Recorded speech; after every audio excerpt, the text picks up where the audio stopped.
Honourable members, in accordance with the determination of the Business Committee, I call on Kevin Hague to make his valedictory statement. Mr. Speaker. Kevin Hague. Ki te whai au, ki te ao marama, ka whai reo a hau. Ko te mea tuatahi, ka mihi mō ngā atua. Ko papatūanu ki te whaia, ko ranginui e tūnei, tēnā kōrua. Tēnā koe te whare e tūnei. Ka mihi mō ngā mate, ka tangi a tātou e tēnei wā. Nō reira ngā mate, haere, haere, haere. Ki he waiki nui, ki he waiki roa, ki he waiki pamamao. Āpiti hono, tātai hono, te hunga mate ki te hunga mate. Te hunga ora ki te hunga ora, tēnā koutou te hunga ora. Ka mihi mō ngā mana whenua o tēnei rohe. Ko ngā kamātua, ngā kuia, ngā tangata katoa o Te Atiawa, me Ngāti Toa Rangatira hoki tēnā koutou. I ngā mana, i ngā reo, i ngā iwi o te motu, tēnā koutou, tēnā koutou, tēnā tātou katoa. Kia ora. Mr. Speaker, I used to do a lot of sailing. Ian and I, our first yacht was a 24-foot cutter, and we would often be the smallest boat at Great Barrier Island or around the Hauraki Gulf in the various anchorages. And I remember in 1988, during Cyclone Bowler, and some might question the decision to go sailing, but we were anchored in a bay in the outer part of the Coromandel Harbour. And the wind was so strong that the anchors wouldn't hold. And so, together with many other boats, the two of us kept a 24-hour anchor watch. And we'd anchor in the most sheltered part of the bay, and then the wind would sweep us across the bay. We'd turn on the outboard motor, punch back into the wind, set the anchors again, and hope that they would hold for a little while longer. And we did that again and again and again. And the wind kept up for more than 24 hours, and we were eventually exhausted, but eventually the anchors did hold. 8 years of opposition has felt something like that.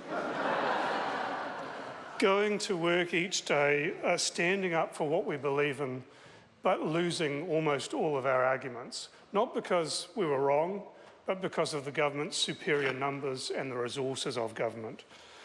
And I guess for me, what we've had to do is to find a way to pick ourselves back up and punch back into that wind, into the storm.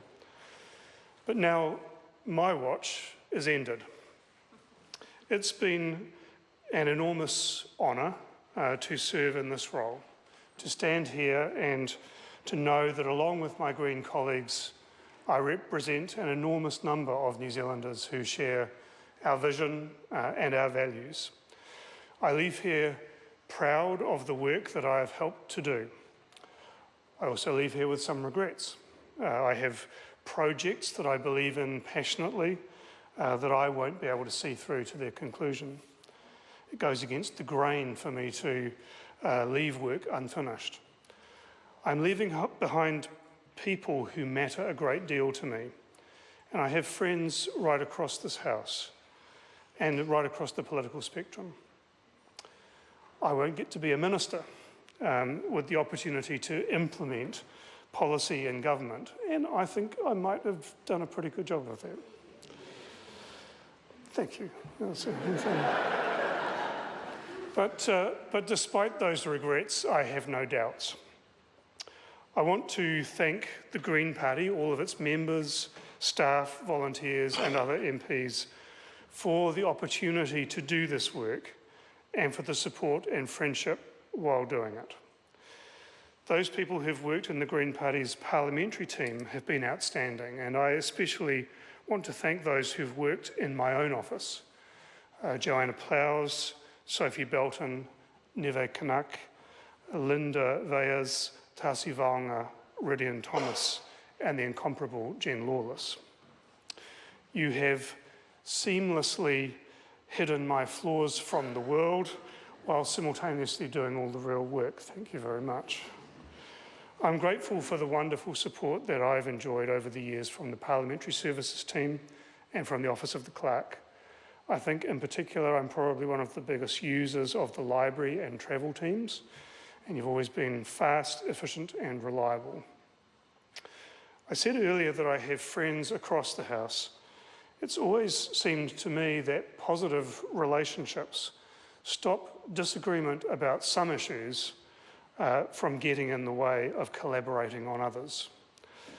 I particularly want to acknowledge colleagues from all parties who've served with me on the Health Committee, and my great friends Ruth Dyson and Louisa Wall, with whom I work closely on marriage equality and other issues, and Nikki Kay. Nikki and I worked together on a bill to completely overhaul adoption law, and I want to extend Nikki my very best wishes for her recovery and swift return to this House. I want to thank members of the press gallery, past and present. I've pretty much always felt that I had a fair run from you, and for the biggest issues that I worked on, you were also great partners in the pursuit of truth and justice. Thank you. And always the work in Parliament has been made possible by others working in the community. It's a role that I have played in the past and to which I return to now. As most people do, I think, in preparing this last speech, I went back to my first. As part of that speech, I set out some of my hopes for my parliamentary career and some of the expectations that I knew that others held. I talked about the hopes of cyclists, that I would help make roads safe and well engineered for all users, and for a national network of off-road cycling tracks. I want to express my thanks to the Prime Minister for the great opportunity to work alongside him as co-sponsors of Ngā Haerenga, the New Zealand Cycle Trail Network. That project has achieved what we hoped for and more. It created lots of employment, it's provided a major boost to regional economies, and it's got loads more people riding their bikes more often. And those people are now demanding better cycling facilities in towns and cities as well. The trick now will be to sustain and grow that network. And it would be fantastic to see a multi-party agreement to making that happen. I said in that maiden speech that people who love wild rivers and our natural world for its intrinsic values would be looking for me to make a contribution. I led a major parliamentary campaign alongside Forest and Bird. It's a fantastic organisation, isn't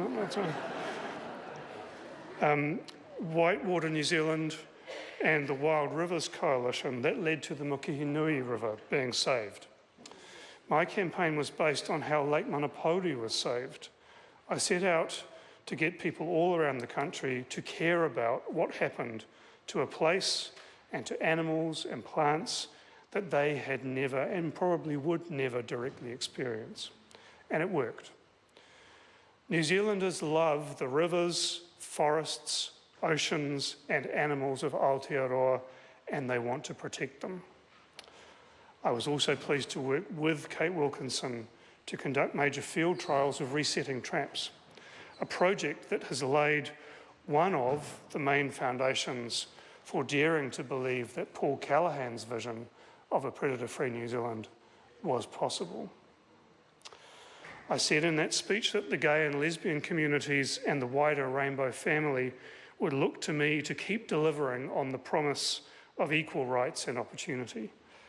I've worked on a number of projects over the past 8 years, most notably the successful campaign for marriage equality. I leave behind 3 important ones: better health services for transgender New Zealanders, the petition that's currently before the House for an apology and for wiping the convictions of gay men who were convicted of consensual sexual activity between adults before homosexual law reform. And the other is my campaign to have the Education Review Office required to audit the safety of all schools for lesbian, gay, bisexual and transgender students.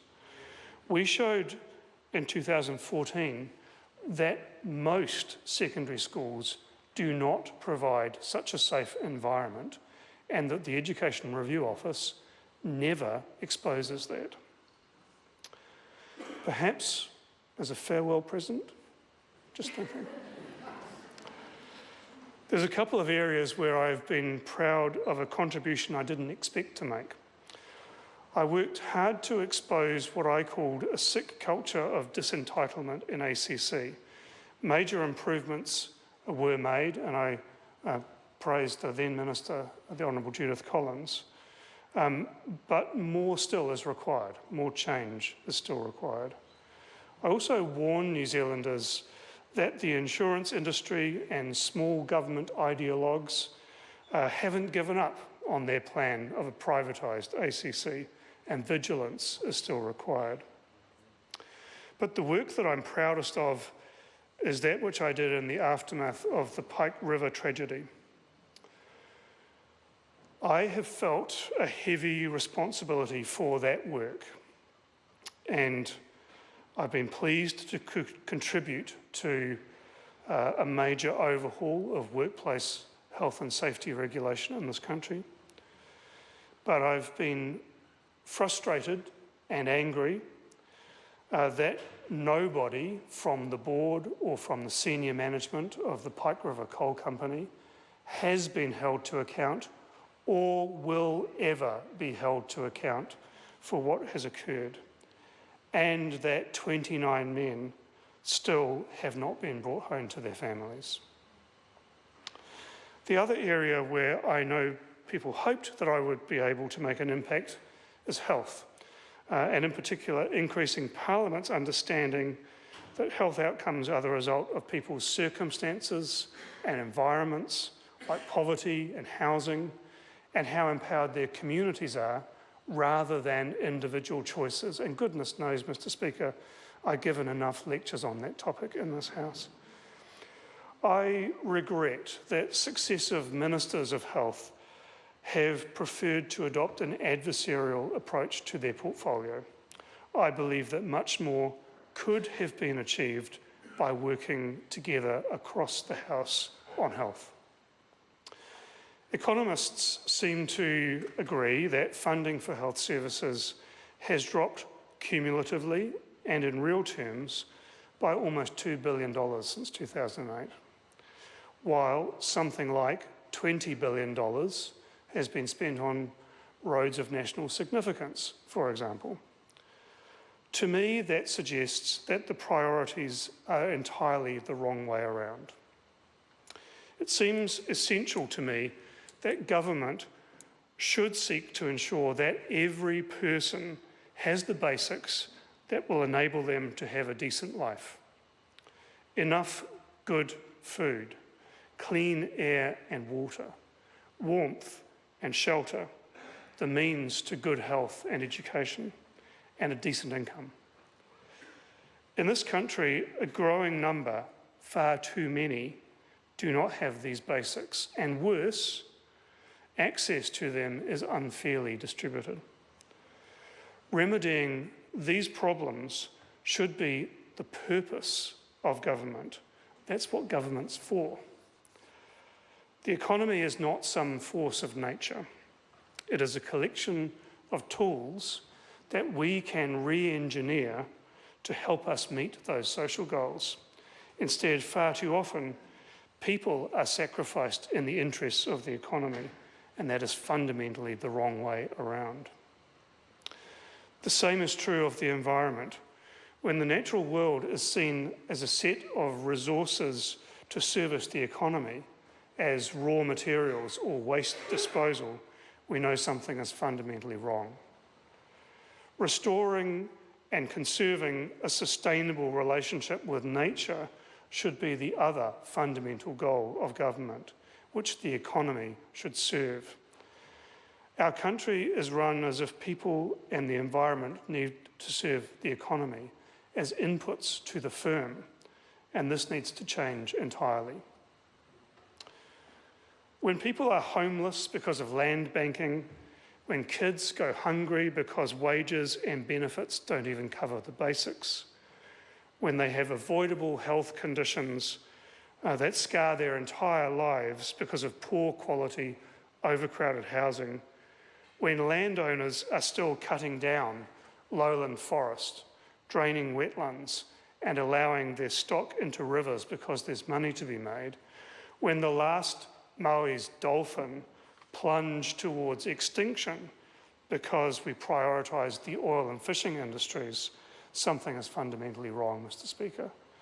When our very species is at grave risk because governments around the world refuse to take decisive action on climate change, lest it harm business, then we know that making people and the environment serve the economy has reached its logical end point of self-destruction. There are also areas where change is desperately needed, but where successive governments have taken no action because of what I believe is political timidity. There are others, but I want to single out drug law reform, adoption law reform that I've already mentioned, and assisted dying. These are all areas where the Members' Bill process is poorly suited to considered reform, and where a solid public mandate already exists for change. These are also areas where archaic law harms people in terrible ways every day. So I appeal to all parties, please be brave, stand for something. I want finally to give my thanks to those who have been on this journey with me. My friends, especially those in whose houses I've so often been a terrible guest, arriving late and leaving early, and those who've had to put up with me not being around for their important occasions. Thanks to my family, some of whom are able to be here tonight, and above all, thanks to my partner, Ian. In this house, our partners and families pay a great price in enabling us to do this work, and I extend my respect and thanks to all of yours. When I entered Parliament, I said that I wanted to dedicate my time here to the memory of my mum and my sister. I hope they would have been proud.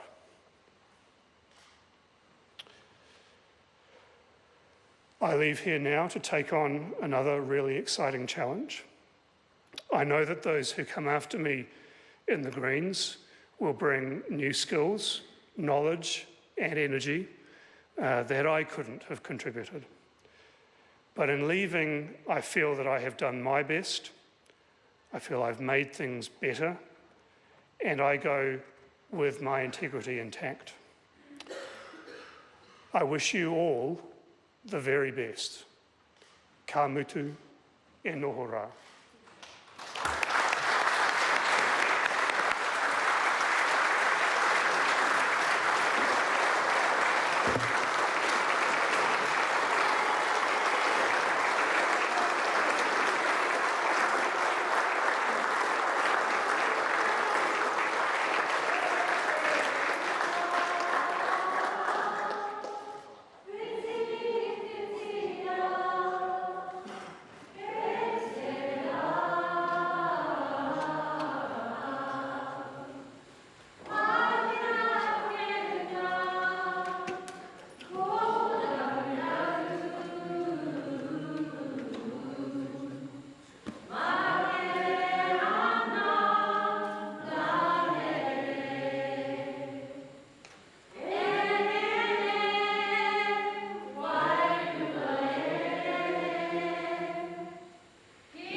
Tēnā mate, te hunga ora ki te hunga ora, tēnā koutou, tēnā koutou, tēnā rā koutou katoa.